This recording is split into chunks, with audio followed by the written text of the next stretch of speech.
Good morning, students.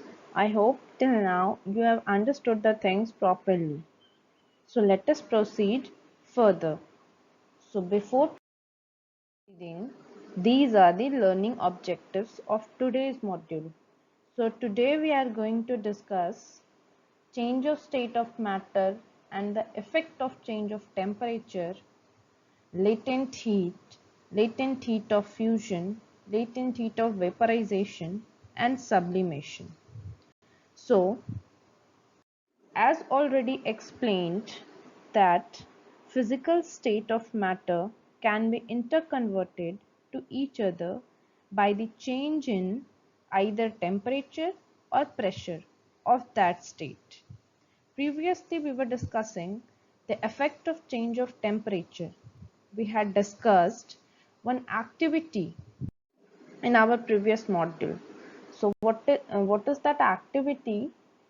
The activity is like this: take about 50 gram of ice in a beaker and hang a laboratory thermometer in it so that bulb is in contact with ice. Start heating the beaker at low flame. Note down the temperature when ice starts melting. Record your observations for conversion of solid into liquid state. Now put a glass rod in the beaker and heat while constant stirring till the water starts boiling. Keep a close look at the thermometer reading till most of the water has vaporized. Record your observations for the conversion of ice into liquid water and then into vapor state. So this was the activity. So now can anyone tell me what you have observed from this activity? You must have observed during the activity that the temperature of the system doesn't change. That is, means after the melting point is reached till all the ice melts, means that is the temperature remains constant during the change of state from solid to liquid, and this remains constant till all the ice melts. Means you have observed the temperature remains constant during the change of state from solid to liquid. When ice is melting, the temperature is remaining constant for a time being, and this remains constant till all the ice melts. So this happens even though we continue to supply heat. So can anyone tell me, where does this heat energy go? This heat energy remain hidden in that state of matter and is used up in changing the state of matter. So this change of state is only possible when this hidden heat energy overcomes the forces of attraction between the particles. So as this heat energy is absorbed by the ice without showing any rise in temperature, it is considered that it gets hidden into the contents of the beaker. And do you know what this heat energy is known as? This is known as latent heat. So here we have defined a term, latent heat, which means hidden energy, or which means hidden heat, because the word latent means hidden. So we can define latent heat, the heat energy which remain hidden in the state of matter and is used up in changing the state of matter by overcoming the forces of attraction between the particles, is known as latent heat. So latent heat is of two types. So first one is latent heat of fusion. So all of you are well acquainted with the process fusion. Fusion, what is fusion? Fusion is, in other words, we can say it is melting, means conversion of solid to liquid state. So let us define latent heat of fusion. So latent heat of fusion is the amount of heat energy that is required to change 1 kg of a solid into liquid at atmospheric pressure and at its melting point. So this is latent heat of fusion. With the here the 1 kg is the standard mass which we are taking, and it is being converted solid. 1 kg of solid is being converted to liquid at atmospheric pressure and at its melting point. And you are knowing what is melting point. So particles, we can say particles in water at 0 degrees Celsius, in Kelvin it is 273 Kelvin, have more energy as compared to particles in ice at same temperature. So for ice, latent heat of fusion means that the energy required for conversion of 1 kg of ice to water is 3.36 into 10 to the power 5 joule per kg, or in terms of joule per grams it is 334 joule per gram, or in calories it is 79.7 calories. So this is latent heat of fusion.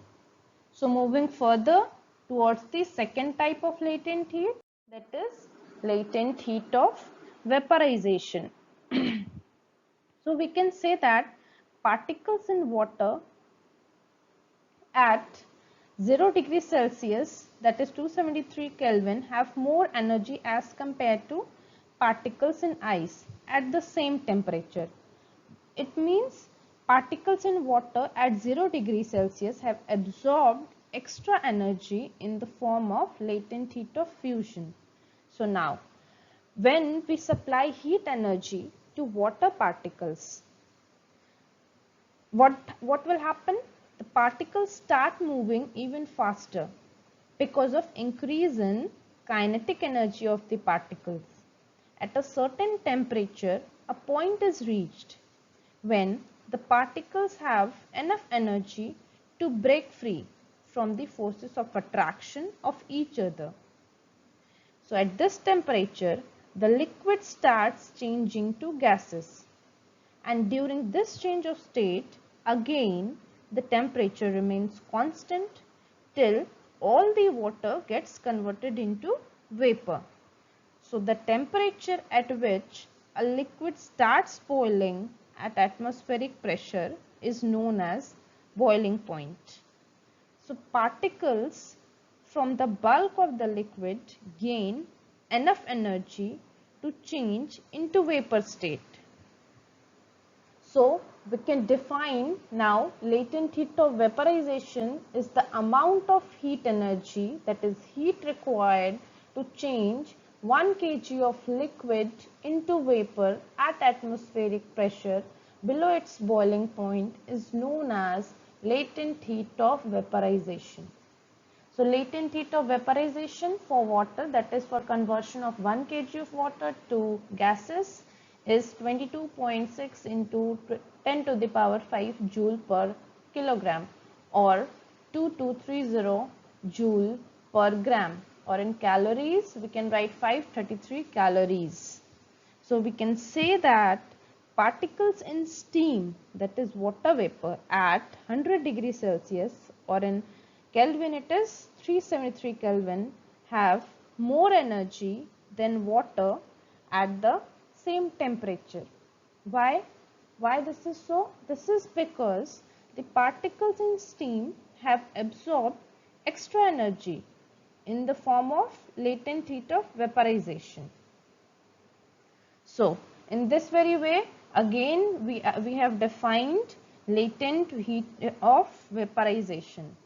So now we can conclude that the state of matter can be changed into another state by changing the temperature.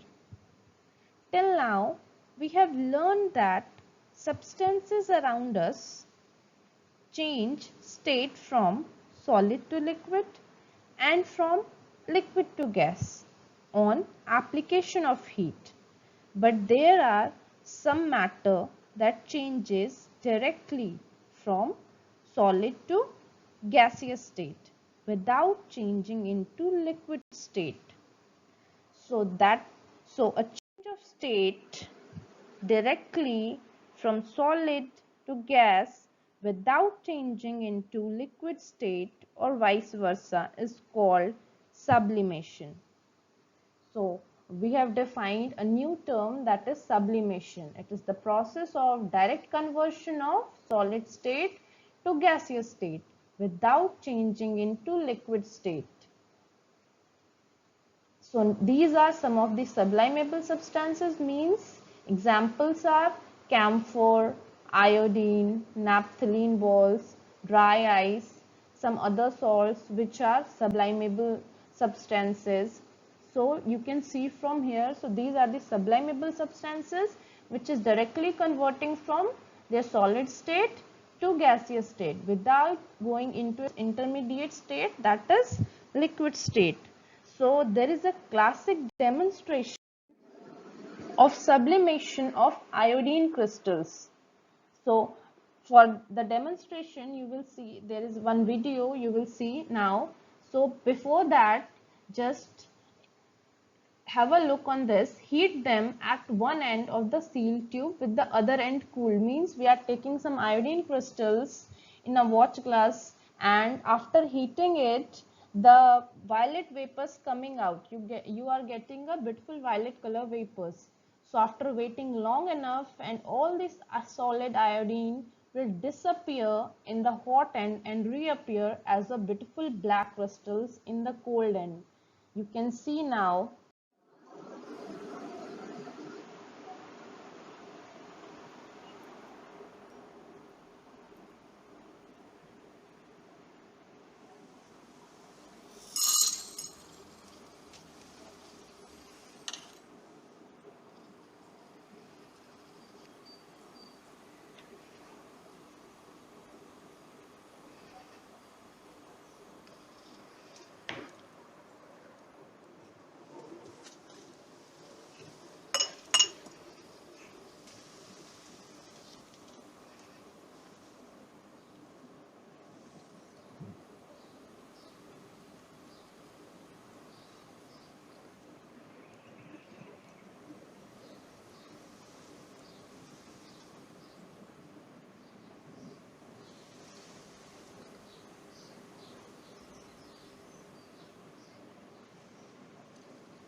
So just now you have seen the classic demonstration of sublimation of iodine crystals.